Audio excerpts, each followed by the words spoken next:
thousands of years ago, when the light of human intelligence first began to dawn, long before the development of speech and other primitive accomplishments, necessity had become the mother of invention, and man could shoot with a bow and arrow.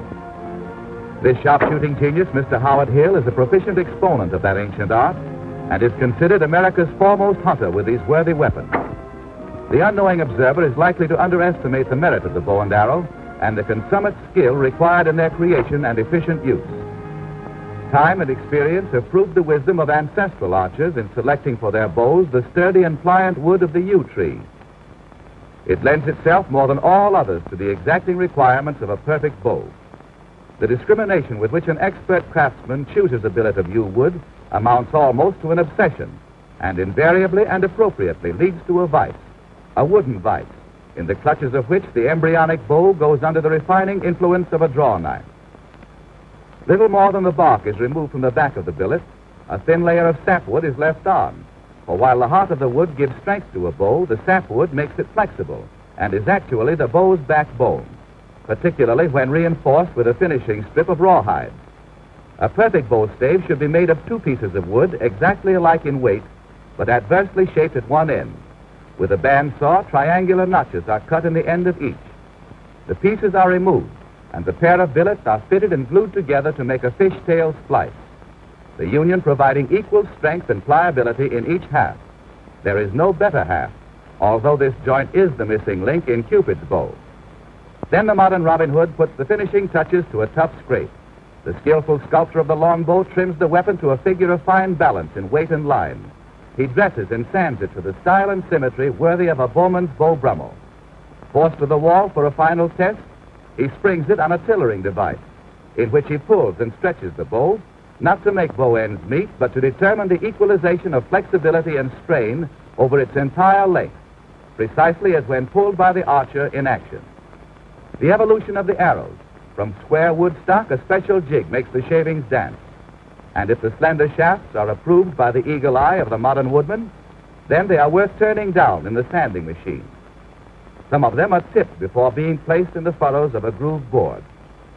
The arrows revolve with the turning of a hand wheel as they are held beneath a sanded belt.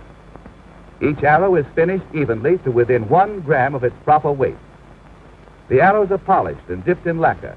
The feathers are glued on, pinned until they dry, and then are cut to shape with a special tool. There are 3 distinct types of arrows, each used for a specific purpose. First, the English ferrule for target shooting. Second, the steel broadhead for hunting big game. And third, the blunt point with a cartridge shell over the end for smaller game. Archery has played a vital part back through the ages of man's glorious conquest, but time forgot to remember when it was ever difficult for a woman to string a bow. So the prowess of these frail femmes is shown in their splendid display of equal rights. Right from the chin, the point of aim method used in target shooting, by which an arrow is aimed at an imaginary, the more direct style of the hunter, and does fairly well. At times he lies down on the job to get a shot at wary game. And he holds the bow with his feet for long-distance tests. The foot shot record is 517 yards, and the long-distance hand shot 472. And, of course, the advantage of shooting in this position is to make the game believe he's only fooling. They soon get the point, and imagine their surprise. The artful archer dishes up a new recipe, an upside-down shot that really takes the cake. No wonder he parts his face in the middle. 2 champions enter into friendly competition, one with a shotgun, the other with the longbow, to try their skill at skeet shooting. The clay pigeons are hurled mechanically from a trap, and Mr. Harry Fleischman holds the international record for breaking them before they strike the ground. But the bow and arrow is more difficult. Never before has an archer been able to excel in the sport. The clay discs are only 4 inches in diameter, yet Hill succeeds in breaking 8 out of 12. In slow motion, the whirling target soars into range. In a graceful curve, the arrow leaves the bow. A hit, and the shattered bird flutters to earth like so much paper as the archer follows through. Deep in the wooded realm of nature is the true bowman's paradise. From the hidden depths of sparkling shrines flow crystal streams of what it takes to keep a fish from drowning. No other sport could so inspire skilled hands in the novel use of quaint weapons. Methinks 'tis a fitting cove in which to ply an ancient calling. So angle round and pool your bet, ye toters of rod and line, for here's a yarn that'll bait your minds with memories of Isaac Walton, a whopping pail of fish that really tips the scale. And any dart that will turn that trick must have a string to it. A line that's wet and gathered in is loosely wound in loops around one's little finger. This makes for freedom when carried by the arrow from the bow. And what an arrow! Barbed like a young harpoon. But when it hits, it sticks and brings the bacon home. So up and at him, little man. If he gets it in the neck, call him Gil in honor of all his ancestors. This is a difficult shot because the water deflects the arrow. There he goes. You got him. Right across the forecastle. Tow the bilgy barge ashore. The fish seem to like Mr. Hill. He's got a great line, and they come right to him. Another dark, shadowy form is swimming by in the left. And as Mr. Hill puts his best bow forward, his aim is to strike up an acquaintance with the passing fin. He gets the go-by when, bingo, he stops him, then nonchalantly begins to use his drag. Hill appears to take his time, but the slow-motion camera is responsible for his pensive attitude. He seems to be waiting for fish that never come in. Although the greeting is not mutual, there's a glad hand and a rousing welcome. Why, it's the kingfish himself, followed by the whole royal family. And this, dear children, is the buckskin bowman, the shooting star who hitched his wagon to an arrow-load of fish. The penetrating power of the modern bow is remarkable.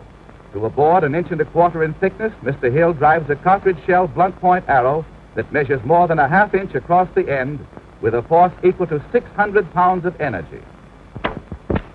He then repeats the action in slow motion. The average bow requires a pull of from 40 to 50 pounds. The pull of this one is 110. It'd be interesting to know who pays the board bill. A flaming candle wick makes a wicked target. At normal camera speed, the flight of the arrow can barely be seen. But the proof of the put-out is plainly visible. Through the Meeston arrow becomes a modern fire extinguisher. Blood fingers and a leather cup prevent painful bruises by the bowstring. Straight as an arrow is a striking phrase, but not quite true. The arrow staggers and weaves as centrifugal force keeps it on its wavering course until just before it hits the target. And as the spiral groove in a rifle barrel spins a bullet, so do the feathers spin an arrow. It leaves the bow at a speed of 250 feet per second. Equipped with a sharp hunting point, it will penetrate 72 inches of flesh, bringing sudden death, but with little shot. Well, we can't have everything. An apt pupil and a worthy brother bowboy, in keeping with the popular custom of taking a crack at China, agrees to lend a hand with the plate. Let's hope he gets it back. But it's a pretty safe bet with Hill on the mound, and he drives a clean shaft right through center. In retarded rhythm, he serves up a slow spinner, and the home plate is completely flabbergasted. Arrow is dizzy on the rebound. Like the crack of doom. At a speed of 250 feet a second, Arrowmite is dynamite, and the shattered symbol of an early romance is ready for a turnover. It's great to be shot at and missed. But shades of William Tell, that was an arrow escape.